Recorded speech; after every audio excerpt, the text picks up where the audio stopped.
राज्यातील शेतकऱ्यांसाठी सरकारनं 34,000 कोटी रुपयांच्या कर्जमाफीची घोषणा केली।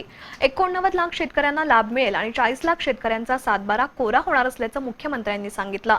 मात्र आतापर्यंत केवळ 4,000 शेतकऱ्यांना कर्जमाफी मिळाल्याचं वाचनात आलंय।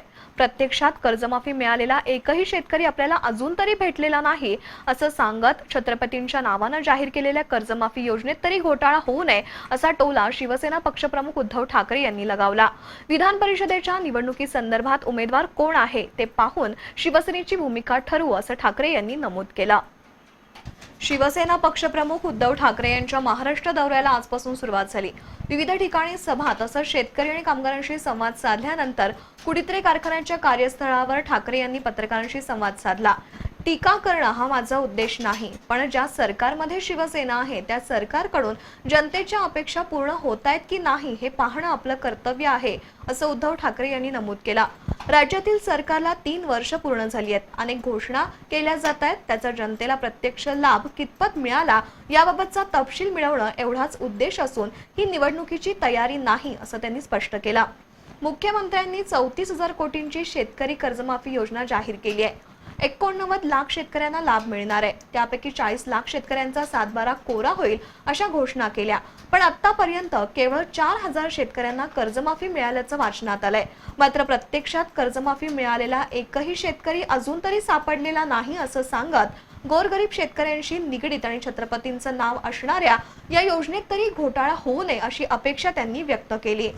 89 लाख शेतकऱ्यांना लाभ मिळणार असं मुख्यमंत्र्यांनी जाहीर केलेलं आहे। 40 लाख शेतकऱ्यांचा सातबारा कोरा होणार असं मुख्यमंत्र्यांनी तेव्हा जाहीर केलेलं आहे। घोषणा झाली, ऑनलाईन बिनलाईन सगळी ती प्रक्रिया वगैरे जी काय आहे ती केल्यानंतर आजपर्यंत का केवळ 4,000 शेतकऱ्यांनाच जर लाभ मिळाला असेल तर 40 लाख हा आकडा कधी गाठणार आपण? त्याच्यामध्ये पृथ्वीराज चव्हाण जे बोलले की 13 लाख शेतकऱ्यांची खातीच गायब आहे। म्हणजे हा सगळा जो काय आहे तो छत्रपतींचं नाव असल्यानंतर त्याचा कर्जमुक्तीचा घोटाळा होऊ नये अशी माझी मनोमन इच्छा आहे। कृषी पंपाच्या वीज जोडणीसाठी प्रधानमंत्री सौभाग्य योजना जाहीर करण्यात आली, पण गेल्या 4 वर्षांपासून शेतकऱ्यांना नवीन वीज जोडणी मिळालेली नाही। शेजारी पाणी असूनही विजेअभावी पिकं करपून जात आहेत। मग असली सौभाग्य योजना काय कामाची असा सणसणीत टोला ठाकरे यांनी लगावला। शेतकऱ्यांना कृषी पंपासाठी 12 तास विजेची घोषणा झाली, प्रत्यक्षात 8 तास सुद्धा वीज मिळत नाही। जी वीज मिळते ती रात्रीच्या वेळी दिली जाते। शेतीमालाला हमीभाव मिळत नाही। एकूणच काँग्रेस राष्ट्रवादी सरकारच्या काळातील धोरणांप्रमाणेच सध्याची धोरणं आहेत। सरकार बदललं तरी शेतकरी, कष्टकरी आणि कामगारांचे प्रश्न सुटलेले नाहीत अशी खंत व्यक्त करत उद्धव ठाकरे यांनी मी लाभार्थी या जाहिरातीवर तीव्र आक्षेप नोंदवला। म्हणून मी म्हटलं ना की अनेकदा माझ्यावरती टीका होते की सत्तेत राहून सुद्धा सरकारवरती टीका करतात।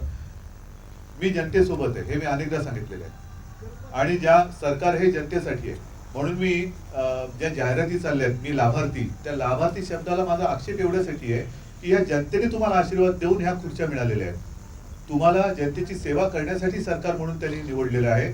एखादी योजना केली म्हणजे आपण काही उपकार केले तसं कृपा करून समजू नका। लाभार्थी तर जनता असू शकत नाही। जनता असेल तर ती तिचा हक्क आहे आणि त्या हक्काने तिने तुम्हाला बसवलेलं आहे, तुम्ही तिची सेवेकरी आहात। संसदेच्या हिवाळी अधिवेशनात केंद्र सरकार तिहेरी तलाक विरोधी कायदा करणार आहे।